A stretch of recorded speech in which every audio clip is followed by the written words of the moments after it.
राज्यातील शेतकऱ्यांसाठी 10 ठळक मोठ्या घोषणा. चला पाहूया पहिले अपडेट. नांदेड जिल्ह्यात अतिवृष्टीमुळे शेतीचे प्रचंड नुकसान झाले असून लागवडीखालील 2 लाख हेक्टरवरून अधिक क्षेत्र बाधित झाले आहे.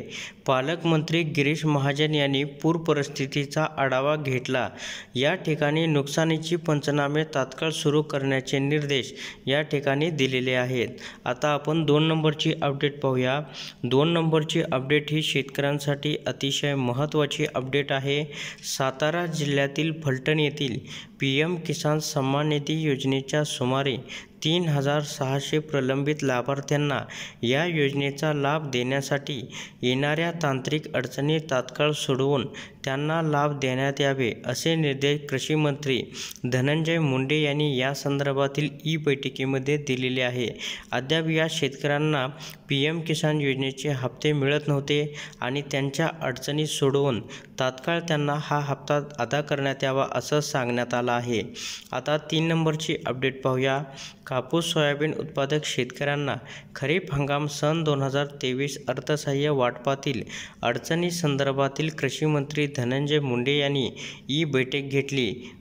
IT व महसूल विभागाच्या मदतीने तांत्रिक अडचण तात्काळ सोडवून 10 सप्टेंबरपासून थेट मदत शेतकऱ्यांच्या खात्यात पोहोचवण्याचे निर्देश या ठिकाणी त्यांनी दिलेले आहेत. आता आपण 4 नंबरची अपडेट पाहूया. कुक्कुटपालन करणाऱ्या शेतकऱ्यांना पोल्ट्री शेडसाठी ग्रामपंचायतीमार्फत कर आकारणीतील विसंगती दूर करून ठराविक एकसमान दराने कर आकारण्यासाठी कार्यवाही केली जावी अशा सूचना पशुसंवर्धन व दुग्ध व्यवसाय विकास मंत्री राधाकृष्ण विखे पाटील यांनी संबंधित अधिकाऱ्यांना दिलेले आहे. आता पुढची अपडेट पाहूया. ही अपडेट शेतकऱ्यांसाठी अतिशय महत्त्वाची अपडेट आहे. ही 5 नंबरची अपडेट आहे. तर नमो शेतकरी महासन्मान निधी योजनेअंतर्गत पात्र शेतकऱ्यांना केंद्राप्रमाणे राज्य शासनाकडूनही प्रत्येकी 6,000 रुपये असे एकूण 12,000 रुपये प्रतिवर्षी मिळतील.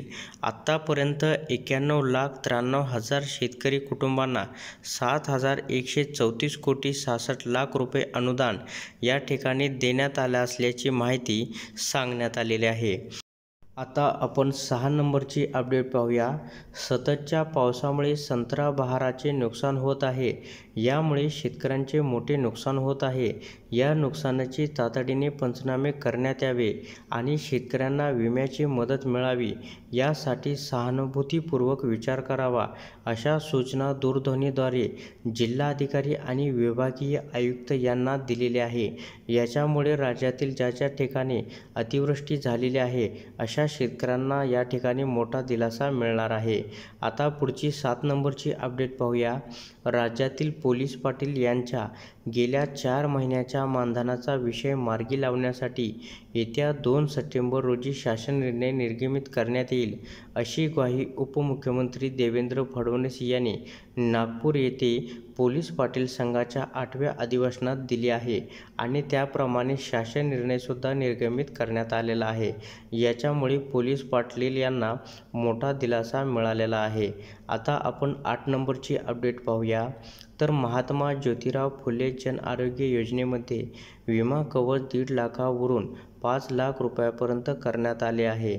या योजनेमुळे अधिसूचित खाजगी रुग्णालयामध्ये आता 5 लाख रुपयापर्यंतचे उपचार विनामूल्य मिळत असल्याने सर्वसामान्यांना देयके भरण्याची चिंता या ठिकाणी नसल्याचं सांगण्यात आलं आहे. आता पुढची अपडेट पाहूया. ही अपडेट आहे 9 नंबरची. तर मुख्यमंत्री माझी लाडकी बहीण योजनेसाठी राज्यातील पात्र महिलांना आता सप्टेंबर सन 2024मध्येही नोंदणी करण्यास परवानगी देण्यात आली आहे अशी माहिती महिला व बालविकास मंत्री अदिती तटकरे यांनी दिलेली आहे. अद्याप ज्या महिलांनी सप्टेंबरमध्ये फॉर्म भरले नाहीत आणि आता भरत आहेत त्यांना या ठिकाणी नोंदणी करण्यास परवानगी दिलेली आहे. आता शेवटची अपडेट पाहूया 10 नंबरची.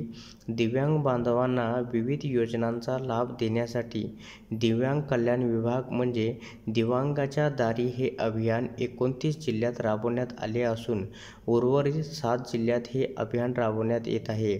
या अभियानात आत्तापर्यंत 3.5 लाखापेक्षा जास्त दिव्यांग बांधव सहभागी झाले असल्याचं सांगण्यात आलेलं आहे. तर अशा प्रकारे शेतकऱ्यांसाठी या 10 महत्त्वपूर्ण ठळक घोषणा होत्या. अशा प्रकारच्या महत्त्वपूर्ण अपडेट जाणून घेण्यासाठी आत्ताच आपल्या टेक मराठी रघु यूट्यूब चॅनलला जास्तीत जास्त शेअर व सबस्क्राईब करा.